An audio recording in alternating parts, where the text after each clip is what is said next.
Hey, what's up everyone? I'm TridentZ and welcome to another Escape From Tarkov video.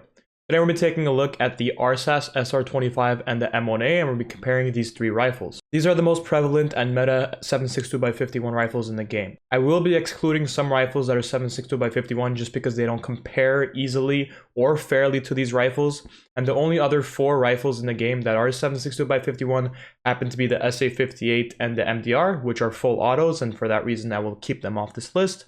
And of course the RFB and the Vepr Hunter, which just don't mod as easily as these weapons do and just don't compare in effectivity. We will be taking a look at these rifles and comparing them, and I'll be giving my opinions on which ones I think are the best. Obviously, which ones are the best for you will depend on your playstyle, and you can use this video as a reference. In no way is today's video a build guide. However, I will have the parts list of each one of the guns down in the description down below if you want to check it out. But I won't show you how to build these guns in this video because we're just looking at comparisons today.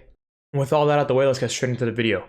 Alright, so first let's take a look at these rifles. So the stock RSASS does sell on the flea market for pretty cheap at around 100k. Right now it's sitting at the 125k mark, and it is a pretty good pickup in the late wipe. Early wipe, it is worth around the million mark just because you do need this for a quest for mechanic. So it can get a little pricey if you aren't far into the wipe. So always watch out for that. That is something to take into account.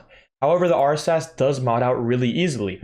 It does come with the best compensator for the best suppressor in the game that negates recoil the most, and it does come with a stock that just happens to negate the most recoil in the game, along with the buffer tube. I have removed it and put on an MOE stock with a butt pad because it does make the ergo better and it only sacrifices a little bit of recoil. Most of the time you'll be able to find the magazines on the flea market, and if you can't and don't have the traders for it, it can get a little pricey.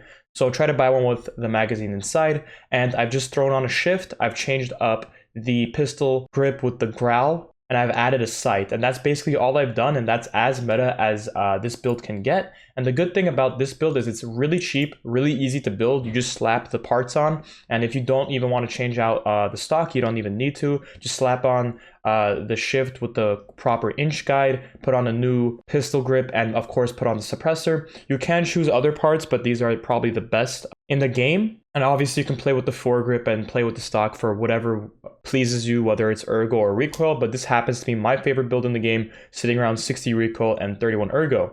And the great thing about this build is that it is cheaper than the other builds in comparison, sitting around 270k rubles. And I know for most people that's not cheap at all, but this is in comparison to the other rifles. Next up, let's take a look at the SR25. So the SR25 comes in stock really bad, and you need to do a lot of modding to it to actually get it any good. As you guys can see, it comes in with 140 recoil, but the ergo is a lot better than the RSASS sitting at the 48. So what I've done is I've changed up the barrel, changed up the handguard, changed up the stock, the pistol grip, put on a sight, and I've put on a muzzle adapter with a compensator and a silencer, so I have changed the gun up a ton. And as you guys can see, it goes down to the 58 recoil mark and 42 ergo, and that is better than the RSASS base stats, although it will get a little pricey whenever you take a look at the fine parts. So here we can see it's around 260k, and it is around the same price as the RSASS before.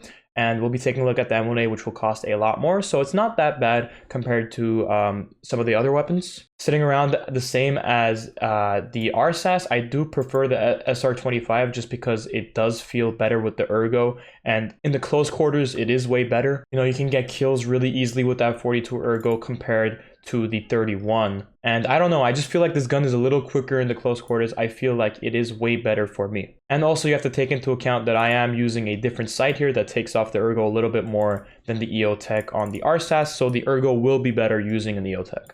And finally, let's take a look at the M1A. So when it comes to the M1A, there is actually a ton of modding you need to do with it. Same as the RSASS, you basically need to change up everything about the gun. As we can see here, it comes with its own stock and own magazine. And the good thing about the M1A is you can actually use 30 and 50 round mags compared to the 20 round mags of the SR25 and the RSASS. So let's take a look on how I modded this thing. So first, I definitely did have to change out the barrel and stock and add a new pistol grip. And I did change out the buffer tube and add a new stock to, as well as adding the Landtac Dragon.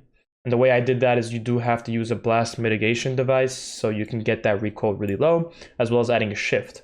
So if we take a look at the stats, we can see that the ergo is actually better, and so is the recoil compared to the other guns. The issue with this though is that it does cost a lot of money. As we can see here, if you have max traders, it does cost around the 240k mark. The reason though that I did say this costs a little bit more is because this barrel does cost a lot if you don't have the mechanic level for it. So it can take the price up by a ton. Also, the blast mitigation device is not easy to find and will cost a lot if you don't have the traders for it, as well as the compensator as the Landtech Dragon. So this can potentially cost around 400k if you don't have the traders for it. If you do, however, it is a little bit cheaper than the other two guns. So my final thoughts for these three weapons is I believe the M1A is the best choice. Not only does it have the best stats and is the cheapest, but also it does come in with extra magazine size so you can take down more enemies at once. And the reason why some people might shy away from the M1A is that it is not actually suppressed, and I don't really think that bothers me much because in my raids I like to play up close and personal, so people usually know where I'm shooting them from either way. It is all preference though, you can use these guns in different ways. I do prefer the M1A out of all of them, and I like the way it shoots, it just feels more satisfying to me. You know, all that aside, obviously it is better base stats as well. I'll also be mag dumping now each of these guns so you guys can see what the recoil is like on each.